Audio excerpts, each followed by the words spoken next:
بسم الله الرحمن الرحيم اذا زلزلت الارض زلزالها. دا سورۃ قرآن مجید دین میں سورۃ الزلزال دغه د قیامت د زلزلې تذکرہ پدې کې دا زلزلوي حرکت دا ټول ازمکه بسنډيږي او بیا به ختميږي او نظام بدرهم برهم شي. نو دلته الله رب العالمین هغه د معاد دا هغه مسله ذکر فرمایي چې یوم یذین یصدر الناس اشتاتا لیروا اعمالهم. خلق بټول مختلف ډلې شي. فمن يعمل مثقال ذره خيرا يره ومن يعمل مثقال ذره شرا يره. غواړو د خپل انجام د مصدقین او د مکذبین هغه به تملاو شي. نو دا مدنی صورت ده او بعد الهجرت نازل شوه ده او په دې کې الله رب العالمین د دغه چکم ده د انسانانو هغه د پاره چکم معال ده او کم داغي د پاره انجام ده. الله رب العالمین داغه تذکرہ او فرمایي بسم الله الرحمن الرحيم اذا زلزلت الارض زلزالها. فاغه وخت چې کله او بجړه قول شي د ازمکا بجړه قول سره زلزلت معنا حركت واخرجت الارض اثقالها اور او باسي د ازمکا هغه بوجونو خپل لرا چې کوم مړی پکې پراته دي هغه هم راو باسي او چې کوم نور بده کې چې کوم دینو یعنی معادن دي او خزانی دي هغه ټول راو باسي. وقال الانسان ما لها وقال الانسان تعجبا. وای بدا انسان د تعجب په بنیاد باندې چې سو شو دې زمکه لرا زمکه هو ناشنا کار شروع وو. یومئذ تحدث اخبارها فاقورز باندې بیانې بدا زمکه هغه خبرونه خپل لرا. څه مطلب چې زمکه باندې چا کم حرکت کړي دي زمکه بلګي ټیپ ریکارډ ته ها اوس ټول ټیپ کیږي او ریکارډ کیږي او بیا بدا زمکه لګي شي. نو کچا باغی باندې اعمال صالحه کړي د موزګزارو د پاره د تلاوت کوونکو د پاره او د دین د مهنت کوونکو د پاره نو داغي گواہی ور کوي. او کچا ګناهونه کړي دي او چا سیئات کړي دي نو بیا به د غزمکا دا به داغي د پاره گواہی ور کوي. هغه باندې به گواش یومئذ تحدث اخبارها لان ربك او حالها فسبب د دې سره چې په تحقیق سره پروردگار ساچ دي او حالها یعنی امر لها الله تعالی حکم را لګل د غزمکه تا دا به الله تعالی په حکم باندې گویا شي. یومئذ یصدر الناس فاقورز باندې چرا واپس بشدا ټول خلق اشتاتن ډلې ډلې او مختلف کوم نه واپس شي د موقفنا چې کوم د کې حساب کتاب کی نو د محشر د میدان نه او د موقفنا به واپس شي خپل خپل انجام ته رواني ښه. ليروا اعمالهم الذي لپاره چې دی وګوري هغه انجام د اعمال خپل لرا اعمالهم یعنی جزاء اعمالهم. فمن يعمل مثقال ذره هر غسوب چې هغه عمل کو په مقدار د هغه ذره باندې نو ذره ویل کېږي هغه وړو کې میږي ته الله دې وړو کې میږي عمره کچا نیکیو کړه یا بدیو کړه داغي انجام بو تخکار شي. او یا ذره ویل کېږي هغه شعاعه چې کوم پر روشندان کې په نظر باندې راځي او کو الله سے سړی رانی ولې نشي. نو چې عملو کو په مقدار دا غوړو کې میږي باندې د نیکي نو يرهو یعنی يرى ثوابه يرهو دا عمل بویني نو عملنا يرى ثوابه دا غي بدله بویني. ومن يعمل مثقال ذره او هر غچا چې عملو په مقدار دا ذره یعنی دا غوړو کې میږي باندې د شر او د بدای نو يرهو یعنی يرى جزاءه دې بداغه بدله وګوري. انجام چې د مصدقین او د مکذبین الله تعالی فرمایي دا حق دی. الله اکبر. بسم الله الرحمن الرحیم والعادیات ضبحا فالموريات قدحا فالمغیرات صبحا. دا سورۃ د قران مجید دینوم د سورۃ العادیات. دغه عادیات دا د اسونو یو صفت ده هنیدون کی هغه اسونه چې کوم आवाज کوي نو ادا هغه اسونه ته ویل کېږي عادیات. الله تعالی دا اسونه په دې خبره باندې گواه کړی دي. الله وی ګوره دا اس چې دا چې کوم دی د چا اس ته سو کې مالک دی نو هغه مالک حقيقي نه دی مالک مجازي دی. خو بیا هم چې هغه په جنگ باندې په جهاد باندې په کم ځای باندې ورولي ګولې وریږي او غشي وریږي او الله تعالی وی دا اس پکې وردن نکیږي واپس کیږي نه ولې دا مالک مجازي اډر بني. او الله تعالی فرمایي ان الانسان لربه لکنود. دا انسان چې د خپل مالک حقيقي نه پیژني دا الله خوري دا الله اغوندي دا الله تعالی نعمتونه استعمالي او بیا کله مسکی او کله نه کوي او کله پټیم کی او کله بیا ټیم کوي دا غنګ نور احکامات الهیه نو الله تعالی دا اسونه د استشهاد د لپاره ذکر کړی دي نو چونګې دا مکی صورت ده الله رب العالمین هغه عقاید حق او طرف ته چې پکار دي چې انسان ناشکری نه کوي بلکې د الله تعالی بندګۍ طرف ته او د الله تعالی احکامات الهیه او طرف ته راشي هغه دعوت هغه په دې صورت کې ده الله رب العالمین فرمایي بسم الله الرحمن الرحیم والعادیات ضبحا قسم دي زما په هغه اسونو باندې چې هغه هړېدون کې دي ضبحا په هغه هړېدو سره یعنی आवाज کوونکی دی په هغه आवाज کولو سره دا غي د سینې نه دا ډېر ګرمایش او د ډېر منډه نه داسې یو आवाज راوځي والعادیات معنا والخيل العادیات یعنی دا عادیات صفت ده د خیل فالموریات قدحا پس قسم دی زما په هغه اسونو باندې چې هغه بلون کې دي اور لرا په خپل سوي سره د چکلا دا خپکی دي او خاص کر بیا د شپې وخت تیاری نو چې په ګټ باندې کې دي دومره په زور باندې هغه لرا پری دي چې هغه سم داسې یو لمبا او یو شغله وکړي فالموریات قدحا پس بلون کې دغه سن کې هغه اور لرا په خپل شپې سره فالمغیرات صبحا پس قسم دی زما په هغه سن باندې چې هغه لوټ مار کوونکې دي په دشمن باندې په وخت د سبا کې مغیرات اغاره ویل کېږي لوټ مارتا چې کله په دشمن باندې اٹیک او یلغار کوي نو اکثر چې څوک حمله کوي نو د سار په وخت کې کوي پیغمبر علیه السلام به فرمایل ان اذا نزلنا بساحه قوم فساء صباح المنذرين نو خیبر باندې هم پیغمبر علیه السلام د سار په وخت کې اٹیک کړو فالمغیرات صبحا فاثرن به نقعا فاثرن به چې پس را پورته کی دغه سنا په دغه خپل شپې سره نقعا گرد و غبار لرا چې کله دې په تیزی سره منډه وي او دې د خپل شپې په منډه کې ګدي نو هغه سره گرد و غبار راوچتيږي سم خلک وي بدلو کې اسمان پټ کو نو چې کله اصله تیز غلي او میدان جنگ کې نو را پورته کې دې باغې سره گرد و غبار لرا فوسطن به جمعا او ورسیږي دغه اسونه په دغه گرد و غبار سره جمعا هغه ډلې د دشمن ته هغه د دشمن د فوج مېز ته ځان رسولې ښه الله یې ګوره اس په دې نه دی چې ګولۍ ورېږي او یا چې کوم دی نو دغه شو باران دی نو الله تعالی فرمایي چې تر دې دا حیوان دی او ته ځان ته انسان وای اشرف المخلوقات ځان ته وای او د شرافت تاج هغه ستا په سر پروت دی نو الله وی حضرت انسان له پکار دی چې دې حیوان نه عبرت واخلي او د دې نه سبق واخلي نو دا به الله رب العالمین گواه کړل ان الانسان لربه لکنود فتحقیق سردا انسان چې دی انسان کافر چې کوم الله منینا او کنا کم انسان مسلمان دی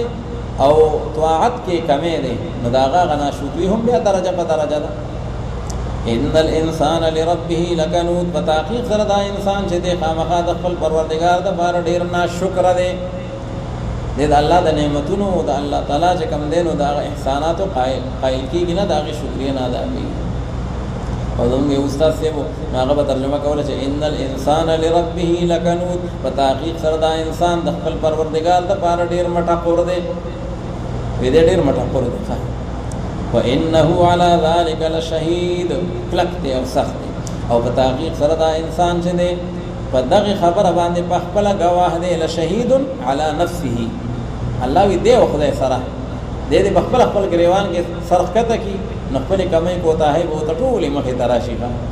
بل الانسان على نفسه بصيره ولو القى معاذيره وانه لحب الخير لشديد وذاغه منشا دا ناشکری دی ولي کوي د دې منشا او بنیاد سره الله یې بتاقی سره دا انسان چې دی لحب الخير ان لحب المال دا محبت د مال سره لشدید خامخا ډیر سخت دی الله مال باندې ډیر وخت او ډیر مین دی نو مسلمان ته قران حکیم دا دعوت فکر ورکړي چې مال ګوره ضرورت دی خدا د محبت چیز نه دی محبت بد الله او د الله د نبی صلی الله علیه وسلم سره ساتي افلا يعلم اذا بعثر ما في القبور. دا بیا الله رب العالمین هغه د معاد هغه سلسله به واپس کړه چې هغه ورځ ځان ته یاد ساتي. افلا يعلم او تخفیف اخروی دی، آیا معلومه نه ده انسان ته په هغه وخت چې کله را پورته کړي شي ټول هغه سیدونه چې هغه په قبرونو کې دي دا ټول مړي براباسي دا الله په حکم. وحصل ما في الصدور او ظاهر بکړي شي ټول هغه سیدونه، حصل معنا بینه واضح بکړي شي هغه رازونه چې هغه په سینو کې دي. ډېر رازونه په سینو کې پاتې دي او دنیا کې اړو پته ونه لګېدله. الله تعالی وی هغه رازونه به هم هلته واضح شي، خو یا بد. ان ربهم بهم یومئذ لخبیر. په تحقیق سره پروردګار د دوی په دوی باندې په دقه ورځ باندې خامخا خبردار دی. نو الله تعالی خو نن هم خبردار دی او په هغه ورځ هم خبردار دی. چونکې خبره د معاد شروع ده، نه ځکه یومئذ ذکر کړو. نو معنا فیجازیهم باعمالهم، الله بوله د خپلو اعمالو مطابق بیا مجازات او بدله ورکوي. الله اکبر. بسم الله الرحمن الرحیم. القارعة ما القارعة وما ادراك ما القارعة. دا سورۃ د قرآن مجید د دې سورۃ القارعة. قارعه د قیامت یو نوم دی. چې څومره د قیامت ګڼ نومونه قرآن مجید کې راغلي دي نو یو پکې دی القارعة. القارعه معنا دا ټنګون کې چیز، کړکړانه والی چیز. او دا بم د خلقو د غوګونه او د خلقو قوت سامعه به وکړنګي ښا خلک وی چې تاسو یو واجب خبره وي سم دماغ مې وکړنګېدل ښا. نو الله تعالی وی دا به د خلقو دماغ وکړنګي. نو دا قیامت داغي به تذکرہ زیاته ده چونکی صورت مکی ده. نو الله رب العالمین په دې کې هغه د قیامت او د معاد مخکې وی چې ان ربهم بهم یومئذ لخبیر. او دا اخر ورځ تذکرہ په دې کې د القارعة ما القارعة. الله تعالی فرمایي عقاید حقه هغه خپل کوي، اعمال به تلل کېږي او بیا چې کوم دنو د کامیاب او د ناکام د هغې فیصله به هم کېږي. نو فرمایي بسم الله الرحمن الرحیم. القارعة هغه کړنګونکې څیز، ما القارعة څه دی هغه کړنګونکې څیز، وما ادراک ما القارعة او څه علم دی تا ته چې هغه کړنګونکې څیز څه دی. قیامت څه شی دی؟ نو الله تعالی وی یوم یکون الناس. دا د هغې تفصیل دی، دا هغه ورځ ده. نو دا القارعة دا مبتدا اوله او دا ما دا مبتدا ثانی او القارعة دا خبر دی د مبتدا ثانی لپاره. مبتدا ثانی مع الخبر خبر دی لپاره د مبتدا اولی او بیا دا رسول هغې تفصیل دی. یوم یکون الناس کالفراش المبثوث. په هغه ورځ باندې چې شي به دا ټول انسانان په شانتې د هغه پتنګانو نوستلو شو. الله تعالی دا پرپرکی چې دي چې دا اونوستلی شي نو دقه شانتې به دا انسانان پراګنده به پراته وي. بل ځای کې الله تعالی فرمایلي کأنهم جراد منتشر، د مولخانو په شانتې به وي. نو دا ټول هغه حشرات الارض دي. مطلب دا چې یموج بعضهم فی بعض، لکه څنګه چې دا پرپرکی دا پتنګان څوک شمارلی نه شي ښه. نو دقه شانتې چې کوم دی نو هغه چپې به وهي، ځکه ټول اولین آخرین به جمع شوي. وتكون الجبال كالعهن المنفوش. او شي به دا غرونه په شانتې د هغه وړۍ ډینډت کړې شوې کالعهن المنفوش، یعنې کالصوف المندوف. دا وړۍ چې کله ډینډت کړې شي یا دا مالوچ نو بیا داسې په هوا کې الوځي. نن دا غرونه څوک د ځای نه خوځولی نه شي او سبا قیامت کې به الوځي او بس نیست او نابود بشي. اوس په هغه ورځ باندې به نتیجه داسې وي چې فاما من ثقلت موازینه، بس هر چې هغه څوک دی چې درني شي هغه تلې د هغه یا خو واقعي تلې ډېرې دي. ځکه د هر یو عمل د تول لپاره ځان له تله ده. لکه دنیا کې مونږ ګورو د مالوچو ځان له تله ده او د زرګر سره ځان له تله ده او بیا د غنمو جوارو د هغې ځان له پیمانې دي. او یا دا ده چې میزان یو دی، یوه تله ده، خو دا جمع یې ځکه راوړې ده چې موضوعات ګڼ دي. دا د منځونو حساب کتاب شروع دی او دا چې کوم دی نو هغه د روژو حساب کتاب شروع دی او دا د دروغو حساب کتاب شروع دی او دا د غیبتونو هغه شروع دی. نو موضوعات ګڼ دي. نو پس هر هغه څوک چې درني شي هغه تلې د هغه، یعنې هغه موضوعات او اعمال د ده. نو پس دا انسان به په داسې زندګۍ کې او په داسې ژوند کې وي راضیة، یعنې راضیة صاحبها، چې خوشحاله وي هغه صاحب د دغې ژوند دی کامیاب شو. واما من خفت موازینه، او هر چا هغه څوک دی چې سپکې شوې هغه تلې د هغه تولې سپک ثابت شو او د موضوعات کم راغلل. فامه هاویه، امه معنا فمسکنه، د ټیکاونه او زید اوسېدو چې د هاویتون هغه هاویه ده، دا غلان دی درجه ده د جهنم چې کوم طبقات لها 7 ابواب، نو ټولنه بره حصہ هغه د جهنم هغه د مسلمانانو ګناهګارو د پاره ده، او د ټولنه لاندې چې کوم ده هغه هاویه ده، هغه د منافقینو د پاره ده، ان المنافقین فی الدرک الاسفل من النار. فامه هاویه وما ادراک ما هي نار حامیه، او سعلم دیتا تا چې څه شی دی دا هاویه. د هاویه تفصیل سره الله تعالی وی نار حامیه، دا اور دی ایشیدل او ګرم، ایشیدل او ګرم اور دی. الله اکبر. بسم الله الرحمن الرحیم. الهاکم التکاثر حتى زرتم المقابر. دا سورۃ د قران حکیم د دینم د سورۃ التکاثر، دغه تکاثر وی ډیروالی ده، او الله وی تاسو بس پدې کې پراته چې پیسې مې ډېرې شوي او جوړې مې ډېرې شوي او د دنیا ساز سامان مې ډېر شوي، او الله تعالی وی آخرت لا تیارې نه کوي. حتى زرتم المقابر. الله تعالی وی کله کله وګړي د مقبره زیارت لم لاړ شي، په قبرستان هم تیر شي، او بیا هم آخرت ته توجه نه پیدا کیږي او دنیا کې پراته یې. او یا معنا دا چې تاسو بس په ډیروالی کې پراته یې حتی زرتم المقابر، تر دې چې مقبره زیارت وکړئ، مړ شئ او د خاورو لاندې شئ، الهغه به هم داخله بیا په خاورو باندې ډکه شي، تاسو یې څه نه مړېږئ. نو په دې صورت کې الله تعالی دغه تکاثر ذکر کړی دی، نو صورت ته وی سورۃ التکاثر، نو دا مکی صورت دی. الله رب العالمین په دې کې مخکې صورت کې الله رب العالمین د قیامت د ورځې سورۃ القارعه ذکر کړ، او دلته الله رب العالمین د هغه ورځې د هغې تذکره کوي چې ثم لتسألن یومئذ عن النعیم. د مقبرو ذکر دی، او بیا الله تعالی فرمایي چې هغه ورځ چې کله تاسو پورته شئ، نو بیا به تاسو نه تپوس کو د خپلو نعمتونو باره کې چې زما د نعمتونو څه شکریه م ادا کړې وه. نو په هغې کې د هغې په ذیل کې د ایمان تپوس دی، د رسالت تپوس دی، د بعث بعد الموت او د ټولو عقاید او اعمالو تپوس دی. الله رب العالمین فرمایي بسم الله الرحمن الرحیم. الهاکم التکاثر. الها یلهی په معنا د غافله کولو سره، غافله کړی دی تاسو لره ای انسانانو، یعنی اشغلکم یا اغفلکم، غافله کړی دی تاسو لره ای انسانانو. التکاثر هغه ډیروالی، تاسو په ډیره کې پراته یې. حتی زرتم المقابر، تر دې چې تاسو زیارتونه کوئ د مقبرې سره. نو د مقبرې زیارت راځئ، بیا هم درته آخرت نه یادېږي او دنیا کې پراته یې. او یا معنا دار چې هغې پورې تاسو پراته یې چې کله مړه شئ، نو بیا به ته حقیقت واضحه شي، خو بیا خو به وخت ختم وي. کلا سوف تعلمون ثم کلا سوف تعلمون. کلا هیڅ کله داسې نه ده. څه معنا؟ الله وایي تاسو له تکاثر نه دی پکار، دنیا کې توجه نه ده پکار، آخرت ته توجه پکار ده. او زر ته چې تاسو معلومه شي ثم کلا سوف تعلمون، دا د هغې تاکید دی لپاره د مضبوطوالي. کلا لو تعلمون علم الیقین. کلا یعنی حقا ثابت ده دا خبره په ثبوت سره، که چېرې تاسو ته معلومه شي علم الیقین، په هغه علم یقیني باندې، که تاسو ته چې کوم دی ښه یقین او مضبوط علم په دې باندې راشي چې آخرت کې ثواب او عذاب او د الله تعالی پیشي او دا څیزونه دي، نو بیا به تاسو تکاثر نه کوئ، بیا به آخرت له تیاری کوئ. لترون الجحیم، خامخا ضرور بالضرور وینئ به تاسو جهنم لرا.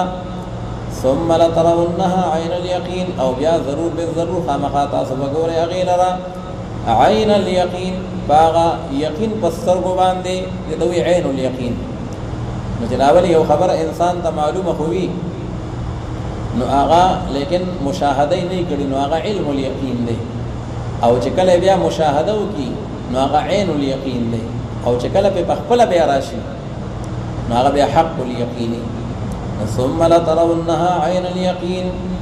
ثم لتسألن یومئذ عن النعیم، او بیا خامخا ضرور بالضرور تاسو نه به سوال کولی کېږي په دغه ورځ باندې په باره د نعمتونو د الله رب العالمین کې چې د هغې څه قدر م کړی و او د هغې څه حق ادا کړی و. نو یومئذ نو دا بیا د قیامت او د آخرت هغه ورځ ده.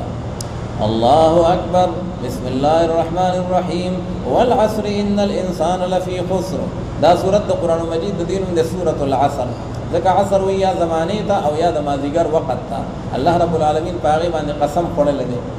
او الله تعالی فرمایي چې دا ټول انسانان دا به خساره کې دي خو الا الذين امنوا څه کسان دنه مستثنا دي چې څلور صفاتونه باغی کې راغلي وي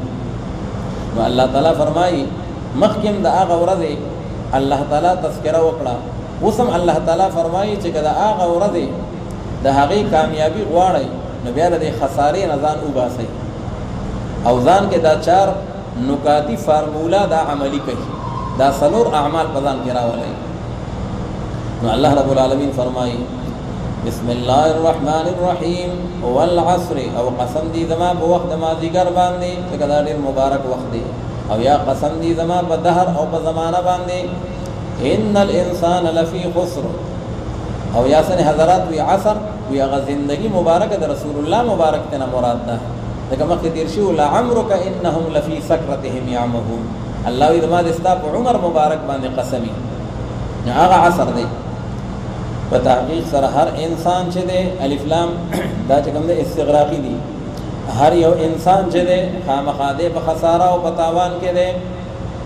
لیکن هغه کسان چې هغه ایمان راوړی دی امنو یعنی بالتوحید والقرآن وعملوا الصالحات او اعمال صالحه اختیار کړی دي وتواصوا بالحق او یو بل د وصیتونه او تبلیغونه کوي په حق سره د ایمان او د توحید داغي پرچار کوي وتواصوا بالصبر او یو بل د وصیتونه کوي په صبر او په نیکۍ سره نو الله تعالی وی د خسارې نه به هغه انسان بار وي یو خدا چې د مؤمن وي او بیا واده په ایمان هم نخلاصيږي د ایمان سره عمل صالح او بیا سره په ایمان او په عمل صالح ځان نه خلاصيږي د به نور خلق ته تبلیغ او دعوت ال الله ورکوي او چې دعوت ال الله ورکوي نو هغه آسان کار هم نه دی باقي کو مالی جانی او د عزت قرباني راځي والله یو تواصوا بالصبر بیا با د صبر لمن هم نبریدي الله اکبر بسم الله الرحمن الرحیم ويل لكل همزه لمزه دا سورۃ د قران مجید دینوم ده سورۃ الهمزه ځکه همزه وای نه کیږي هغه انسان ته چې هغه غیبتونه کوي د خلقو خو چې په شیشه کوي نو دا همز دی او چې مخامخ کوي نو دا لمز دی د چا بد وي سوک تنګي چا په خبرې کوي نو په شیشه نو دا بیا سړی همزه دی او چې مخامخ خلقو ته خبرې کوي او خلق تنګي او سپکه وي نو بیا غي د وینې کیږي لمزه نو عاص ابن وائل او یا چې کوم نور کافران اغي بارکه نزول راغله دي لیکن الفاظ د قران پاک هغه عام دي چې څوک هم دغه شانتي خوې اخلاق ولي او د هغه حرکات کوي چې کوم د رسالت او دارنګ چې کوم د بعث بعد الموت دا غي په مخالفت کی وي او د توحید د عقیدې نه په انحراف کی وي نو الله رب العالمین داغه د پاره هغه سزا ذکر کړی دا په ویل سره نو چونګه دا مکی صورت ده نو هغه مضامین ثلاثه په ضمن د وعید کې ذکر کړی دي چې څوک دغه عقاید حق او قائل نه الله تعالی فرمایي چې کلا لينبذن فی الحطمه دقه انسان دا بد عقیده انسان او بد عمل انسان نو دا به حطمه کې ارتاویږي په جهنم کې نو دا د مصدقین او د مکذبین انجام کې او سره هغه مصدق دی نو هغه د حطمه نه بچ دی او چې مکذب دی نو هغه به حطمه ته ځي نو الله تعالی فرمایي بسم الله الرحمن الرحیم ویل کنددا یا ویل یعنی هلاکت او بربادی دا لكل همزه د هر هغه انسان د پاره چې هغه غیبتونه کوونکې دي د خلقو همزه یعنی یغیب الناس د خلقو غیبتونه کوي خو من خلفهم پشیشه لمزه او هغه انسان چې هغه غیبتونه کوي د خلقو یعنی یغیب الناس مواجهه مخ په مخ باندې دا خبره د چا د مخ نه هم نشرمېږي او مخامخ الزامونه او داسې بدې خبرې کوي چې سړی خفه کوي الله تعالی وی دي انسان لپاره ویل کنده ده الذي جمع مالا وعددا دا هغه سړی دی چې دې جمع کوي مال لرا او بیا شماري دغه مال لرا د شوارو دا مشغله ده او دای محبوبه مشغله ده سونه شوي او دونه شوي سونه شوي او دونه شوي او نه بګد الله حق پیجنې او نه بګد الله تعالی د بندگانو حق پیجنې ځکه کله الله حق ته نه ور کوي او د الله د بندگانو حق ته نه ور کوي نو بیا باغی باندې وعید نشته دا وعید باغی باندې دی چې د الله حق کې نه پیجنې یحسب ان ماله اخلدا دې دا ګمان کوي چې په تحقیق سره دا مال د چه دی نو دا به همیشه ساتي دلرا دا خیال لې چې بل دا مال به یو زما په سری او عمر لبا دا مال زما محافظ وي الله وی دا څنګه ده ته بلان شي دا مال بدن پاتې شي دا مال دې نشتا سبب نه کلا هیڅ کله دا څنګه دا خیال غلط دی لا ينبذن في الحطمه وبغرضول شي دق انسان په جهنم کې حطمه دا د جهنم یو طبقه ده او دغه د جهنم طبقه ته حطمه زکوي چې حتم وي ماتول وته او دا به انسان لا اډو کی ماته اډو کی زکو ته ویل کېږي حطمه وما ادراك ما الحطمه او تا تسعلم دې جسد حطمه دا کومه طبقه ده نار الله الموقده دا غور د الله رب العالمین دې چې ګرم کړي شوی دی او بل کړي شوی دی التي تطلع على الافئده او دا ګوره هغه اور دی حطمه هغه اور دی چې دا به بلیږي على الافئده حضور د انسانانو باندې وګوره دنیا کې موږ او تاسو ګورو دا زړه چې دی دا انتهایی حساس دی او ډیر نرم ځای دی لکه سترګه نرم دی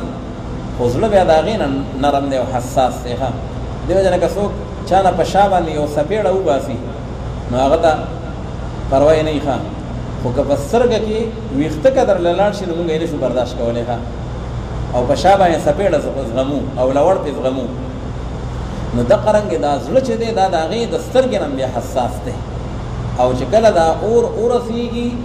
او په لاس باندې نه دی بل په خپه باندې یوازې نه دی بلکې دی په زړه باندې بل دی ښه نو دا به ډېر خطرناک وي الله رب العالمین دې موږ تاسو ته حفاظت وکړي الله تعالی وی تطلع علی الافئده انها علیهم مؤصده په تحقیق سره دا اور چې دی نو دا په دې باندې را بند کړی شوی دی دروازې او ګیټونه به بند دي ښه څوک ترې تښتېدی هم نه شي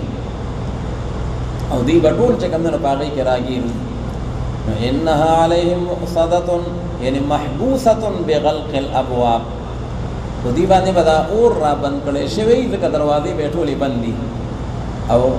مجرمینو ته په هغې کې سزا ورکولی کېږي فی عمد ممدده او دغه جهنمیان چې دي او دغه مجرمان چې دي دوی به په هغه ستنو کې وي ممددتن چې هغه اوږدې اوږدې دي داسې اوږدې اوږدې ستنې د اور هغه به ترنه چاپېری او دوی به په هغې کې رابند وي